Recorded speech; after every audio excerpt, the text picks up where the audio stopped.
Pushkin. Before we begin, a warning. This episode contains material that may be upsetting to some listeners. What was telling me a little bit about what Owen was like? When Owen was born, he was screaming, and his neck veins were out, and the doctor said, "This is a Viking." And I think that's kind of the way he lived a lot, that kind of passion. So that's the way he lived. The man speaking is Tom Thomas. He's sitting with his wife, Kathy Brearley. She's English. Both she and Tom are United Church pastors.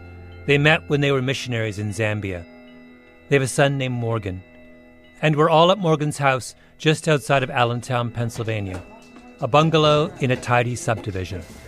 There are 2 little children running around and a big friendly dog being big and friendly. Everyone has gathered to talk about Owen, the Viking, the son and brother who isn't there.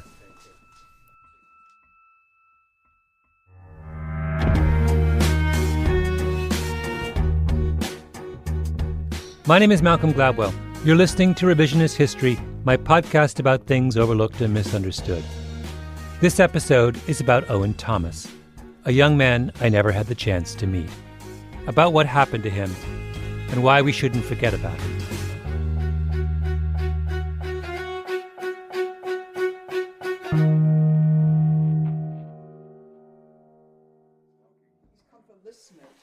I went to see Owen's family on a cold winter evening. We knew that he was kind of feeling down, feeling depressed. In the last, what would you say, last month or so? I didn't know that either. I didn't know he was depressed. I knew he was stressed. He was stressed. I knew he was stressed with school, he was stressed finals. by his classes. Owen went full out all the time, at everything. His older brother Morgan says he couldn't keep up. Yeah, so we were sort of like opposites. I was real good at giving like 80%. That's right. 75%. And he was, not at everything, but just like, for example, schooling. He would not take anything less than an A+. A-, he was pissed. But see he now, had to get that A+. But now we don't know if he was having difficulty remembering things because we never asked him that. We never even thought that there might be anything cognitive. We just thought this was somebody who's a type A person who's kind of like demanding so much of himself. In retrospect, I guess, when things like this happen, in retrospect, you can always try to look back and say, oh, I should have seen this, I should have seen that. But the Sunday night he called, he really sounded depressed then. He really did. And now you look back, we should have just got in the car and gone right down. But What did he talk about in that last call? well, it'd be my birthday, so he was wishing me happy birthday. I don't know, what did he talk to you about, Tom? Well, He said I'm failing everything, that's what he said. When I said at the beginning that we shouldn't forget about Owen Thomas, I'm talking about this, that we shouldn't forget that he went from clarity and purpose to failing everything.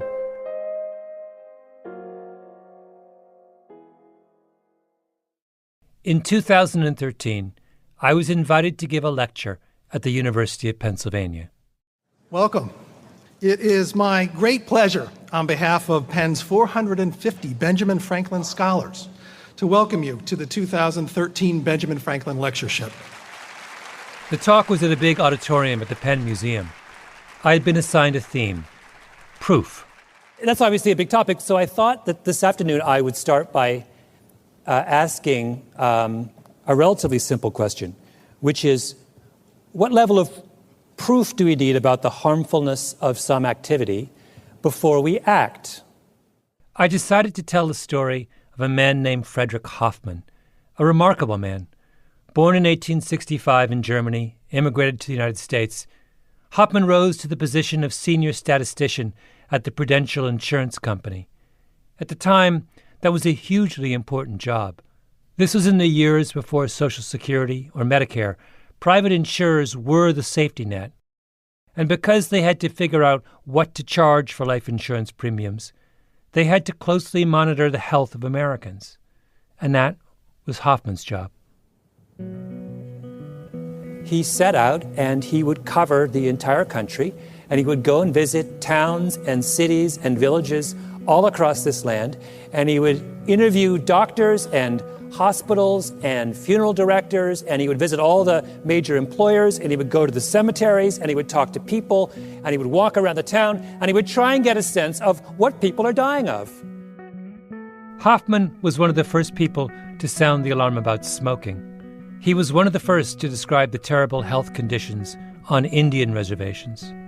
But perhaps his most important work concerned what was known at the time as miner's asthma.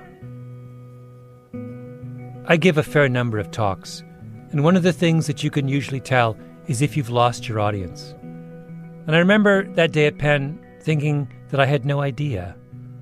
20 minutes in, I began to panic a little because I'm going on and on about Hoffman, about coal mining, about how big a deal coal was at the turn of the century, about how much dust the process of coal mining created, about how coal miners would have coughing fits and spit up this black inky substance.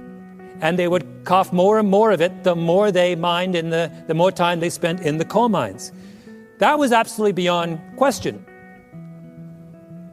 The audience is incredibly quiet, and I couldn't figure out if that was because they found the subject as fascinating as I did, or if they were thinking, what on earth? The thing that no one could agree on was whether that was dangerous.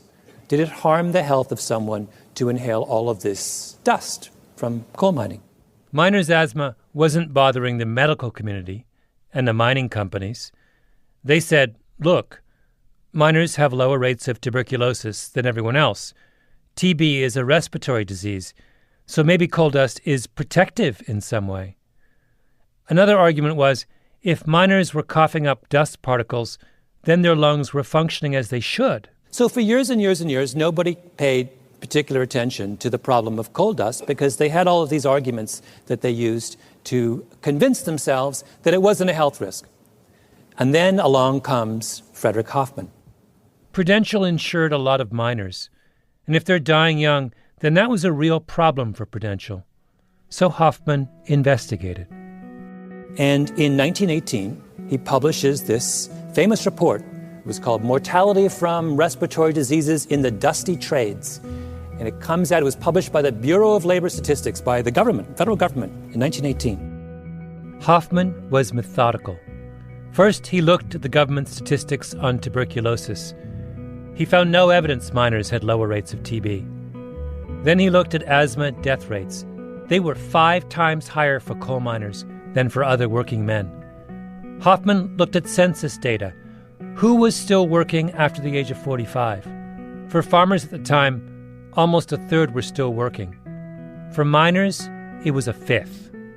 If mining was so healthy, why were all the miners disappearing from their profession? So he adds all this up and he says, look, I don't buy it. I think that this miner's asthma thing is something that we should be concerned about. So here we have the senior statistician from one of the most powerful and important institutions in the country, publishing a report on the health of workers in one of the most important and critical industries in the country, and saying there's a problem. So what do you think happens? Nothing happens. Nothing. Nothing whatsoever. And why does nothing happen? Because all kinds of people stood up and read Hoffman's report and said, you've got no proof. Let's give the students at Penn credit for their patience, because this part of my talk went on for a very long time. But I was trying to answer the question at the core of proof. At what point do you act? People argued after Hoffman published his report that we still didn't know quite enough, that he had a lot of suggestive evidence but not definitive evidence. And that was true, but it was also irrelevant, because if you wait until the evidence is perfect and complete, you'll never act. It was not until the 1970s that people suddenly realized that tens of thousands of miners were dying horrible deaths, vastly prematurely, because of the dust they inhaled while working in the mines. Now, I think we can all agree that that is an appalling story, right? That should never have happened. We should have acted on this in 1918. Instead, we acted on this in 1975. We look around the room and we say to ourselves, we would never do that, would we? We're much too educated and sophisticated and empathetic to ever look at the suffering of someone else and say, oh, we're not going to act until we have proof. Right? But we do that. All of us do that. Everyone in this room is doing that, even as we speak. Now, what am I talking about? I'm talking about football.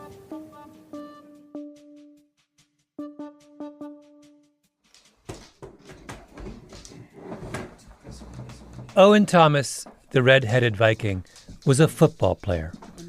So was his father, Tom. It was the 1960s. Yeah. So I was a fullback, which in the backfield, if you know anything about American football. Owen's grandfather played for Millersville University. His older brother, Morgan, played offensive tackle for East Stroudsburg University. And then Owen played. So I guess we're kind of a football family. Yeah. On the dining table right in front of me are Owen's helmets from middle school and high school and college, all scratched and battered, lined up in a row. It's hard for a lineman to be a star, like you running back, quarterback, those are really the stars, but he was definitely a feared player from all angles, and people knew who he was, so he was definitely one of the stars. He couldn't wait for the season to begin. Most of the football players say, "Oh, I don't want to get hit." The first day of practice would just be like running, putting on the uniform and running. But he would say, "I just can't wait to hit somebody. I just want to hit somebody." And that's his own team. That's his own team that he couldn't wait to hit.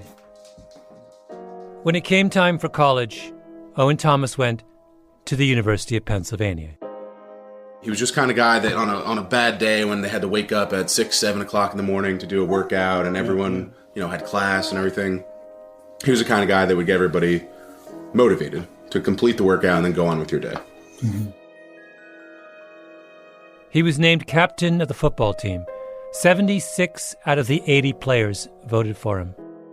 Then one day, out of the blue, in the spring of his junior year, he hung himself in his apartment.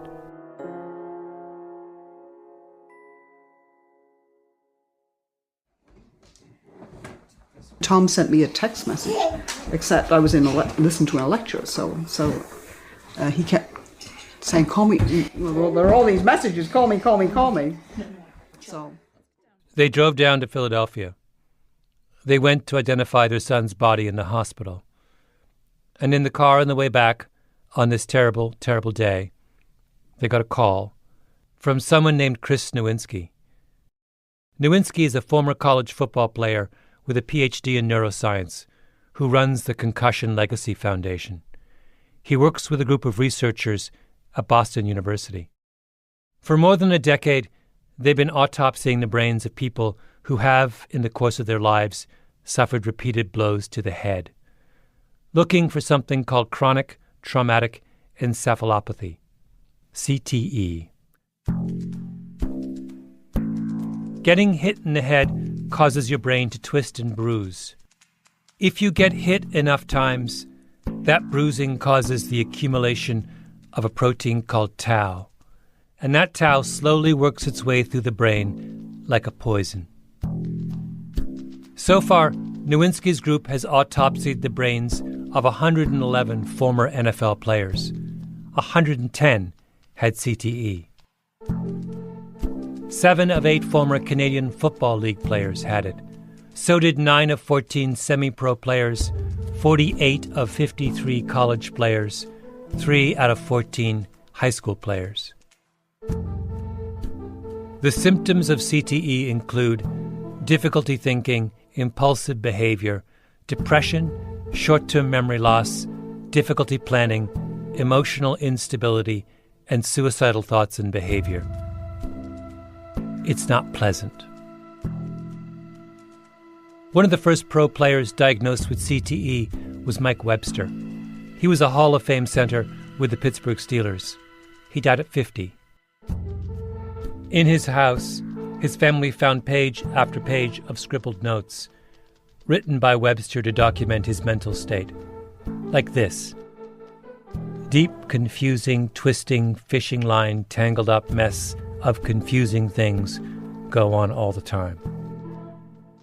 Or Junior Seau and Dave Durson, two of the great football players of their generation, both shot themselves in the chest at the ages of 43 and 50. Why in the chest? To make sure their brains were intact for autopsy, to make the pathologist's job easier.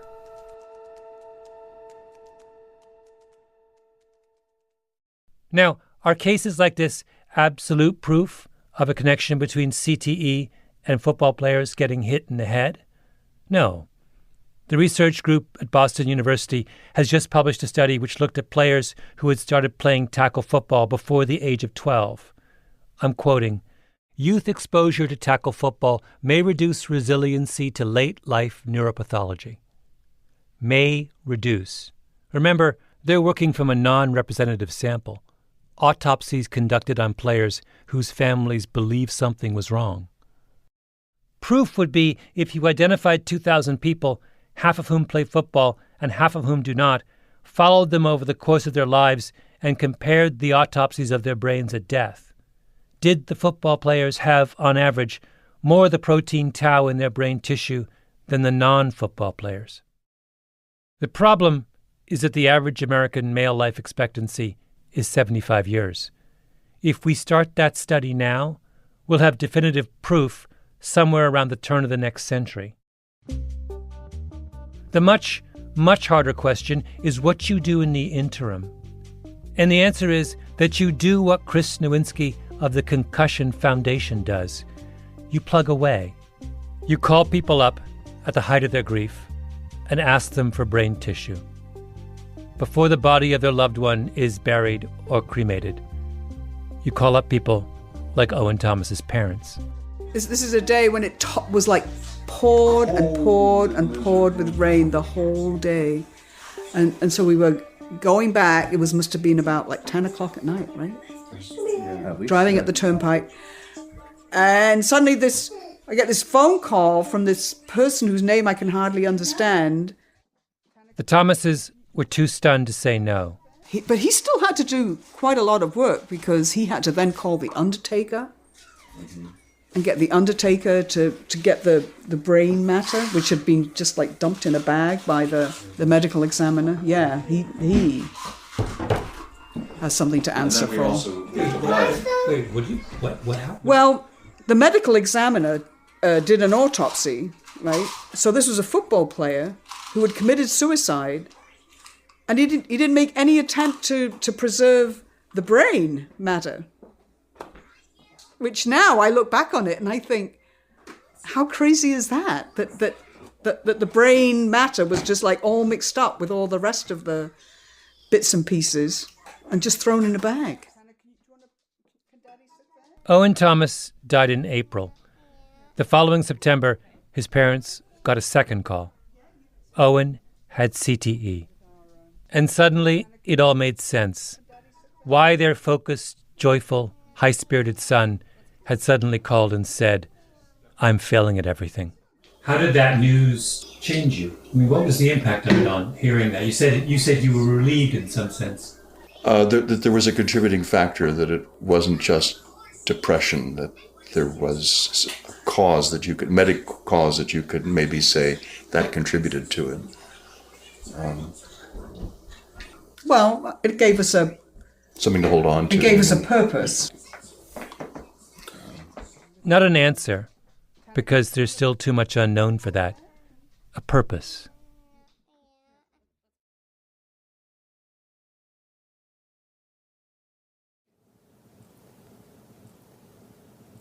Now, what am I talking about? I'm talking about football. What do we know about football? We know about football approximately what Frederick Hoffman knew about coal dust in 1918. So there I was, in the Harrison Auditorium at the University of Pennsylvania. It was 2013. Owen Thomas had been dead for 3 years. There were students in the room who had known him, who remembered him. So I told the story of how he was found, hanging in his apartment, and I asked them, is that enough proof for you? Is the death of someone you went to school with, who was the captain of your football team, enough evidence to walk away from the game?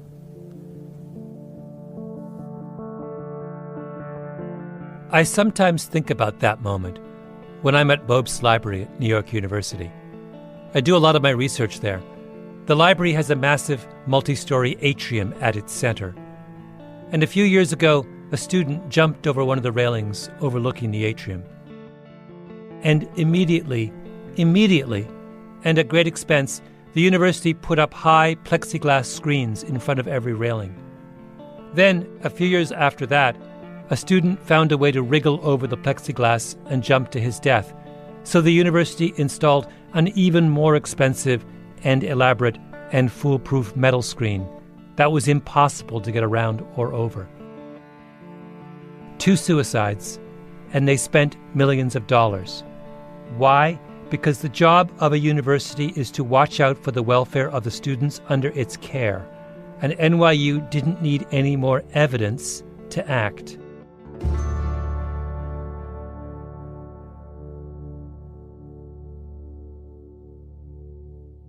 Quakers clinched the 2009 8th and 8 crown by coming together in order to overcome adversity. Since last taking the field in November, the Red and Blue... Here is what Penn did in response to the suicide of Owen Thomas and the results of his brain autopsy. They honored him with 40 seconds of silence before the season opener the next fall against Lafayette. Owen's jersey had been number 40. His teammates wore decals on their helmets with the number 40 on them. Blinking hand in hand, parallel to the sideline, standing for a 40-second moment of silence in tribute to their former teammate Owen Thomas, who passed away on Monday, April the 26th, this past off-season. And here is the statement the university issued upon hearing that Owen Thomas had been diagnosed with CTE. I read it to the audience when I was at Penn in 2013. While we will never know the cause of Owen Thomas's depression and subsequent suicide, we are aware of and deeply concerned about the medical issues now being raised about football head injuries, and will continue to work with the Ivy League and the medical community in addressing these issues. Owen's untimely death was a terrible tragedy, and we continue to grieve for his loss. Where to start? Let's start with the statement, we will never know the cause of Owen Thomas's depression and subsequent suicide. Are you kidding me? What is there more to know? A healthy young man with no previous history of depression hangs himself in his apartment, and when they do an autopsy on his brain, they find he has the beginnings of a debilitating neurological disorder caused by taking too many hits on the football field. And then, the statement, we are aware and deeply concerned about the medical issues being raised about football head injuries. We are so aware and deeply concerned about the medical issues being raised about football head injuries that 3 years after Owen Thomas's death, Penn continues to play football. In my book, that does not count as concern. That is moral indifference.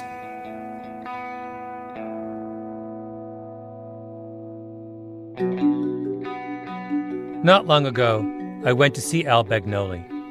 He's the head football coach at Columbia University.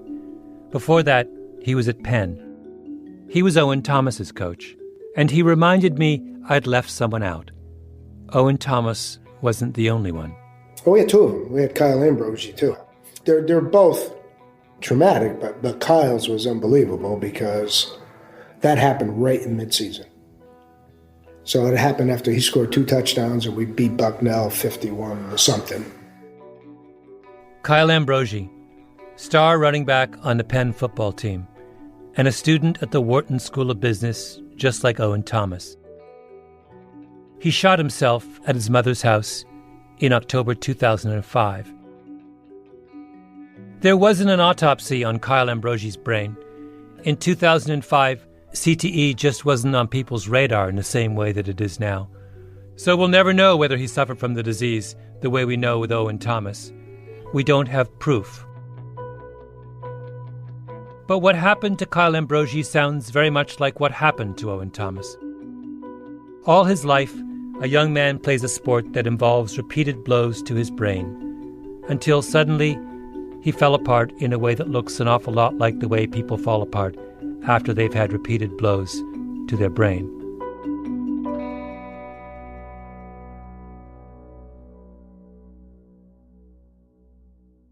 You know, there was even physical changes, like his eye color got lighter, and you could just see that he was fighting demons and he couldn't explain them. That's Kyle Ambrosi's brother, Greg. Yeah. I asked him, and he, would try to explain them, and he just would run out of words. He would open his mouth and nothing would come out, and I would just look at him, and I didn't know the what only hell. thing he said to me is, "Mommy, it's so dark, it's scary." And it was very frightening to him, because he was always used to being in control, and this is an out-of-control feeling. Kyle's mother, Donna. Listening to the Ambrosis was like listening to the Thomases. Someone you know becomes someone you don't know, right in front of your eyes. And they haven't done anything. They haven't been in a terrible accident, or overdosed on drugs, or squandered their life away. They've just played a game, played it well. And if you're always, like I said, the internally driven, never had to say, "Kyle, do your homework, go practice, go whatever." He always had it done ahead of time. That was him. This is what he wanted to do. So if you're used to being in control and your mind is you're having thoughts that you don't have control over, it's very scary.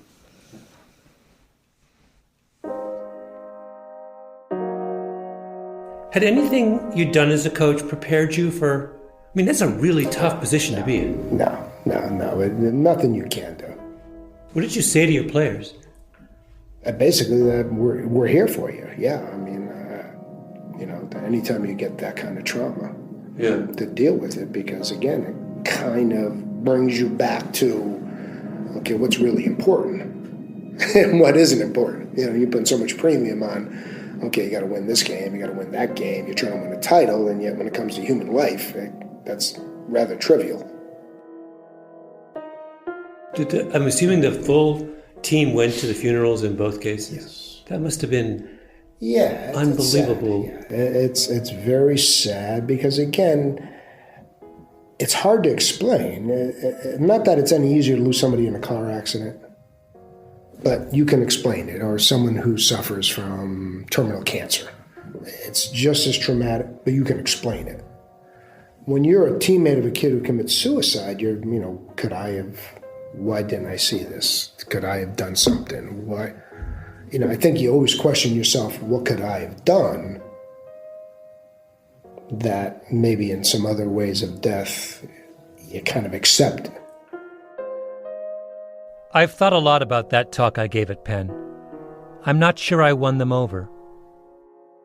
The students listened politely, and at the end asked thoughtful and skeptical questions. I talked about the costs of football. Why didn't I talk about the benefits? They asked, doesn't everything come with a risk? Shouldn't people be free to make their own choices? A student who was on the football team stood up and said, I wouldn't be here if it wasn't for football. When I met with Coach Bagnoli, he talked about rule changes, how they are now much more vigilant about concussions, how they don't tackle in practice like they used to, how he doesn't believe that little kids should play tackle football. I got the sense that a lot of students were thinking about those things too. Maybe we can just manage this problem, reduce the risk to some more acceptable level.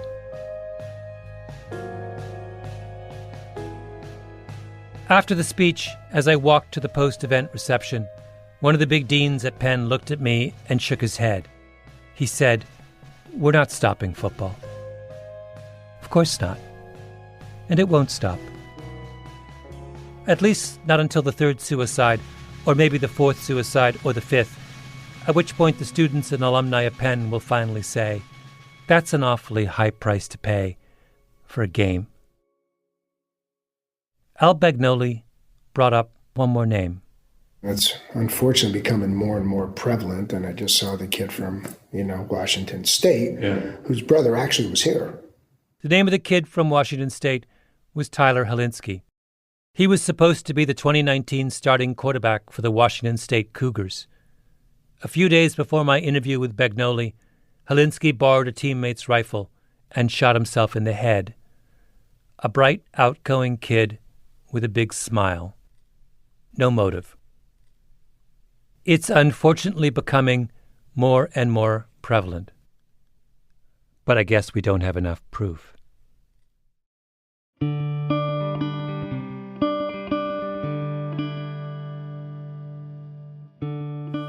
Well, it's your classmates who are dying, right?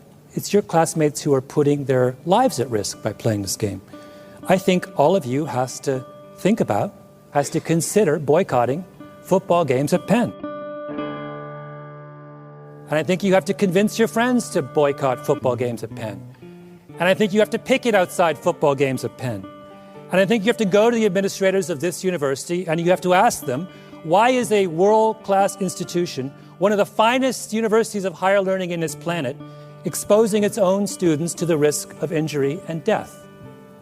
And if they ask for proof, tell them you don't need proof. Sometimes proof is just another word for letting people suffer. Thank you.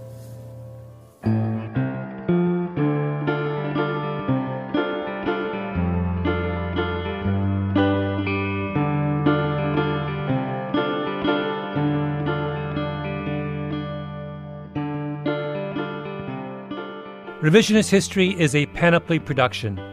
The senior producer is Mia Lobel, with Jacob Smith and Camille Baptista. Our editor is Julia Barton. Flawn Williams is our engineer. Fact-checking by Beth Johnson. Original music by Luis Guerra. Special thanks to Andy Bowers and Jacob Weisberg. I'm Malcolm Gladwell.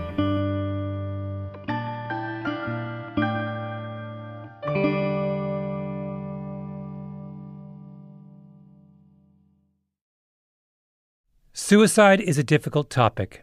It can be hard for people to talk about suicide or get help if they're in danger. But there are resources available. People want to help. The National Suicide Prevention Hotline is one excellent resource.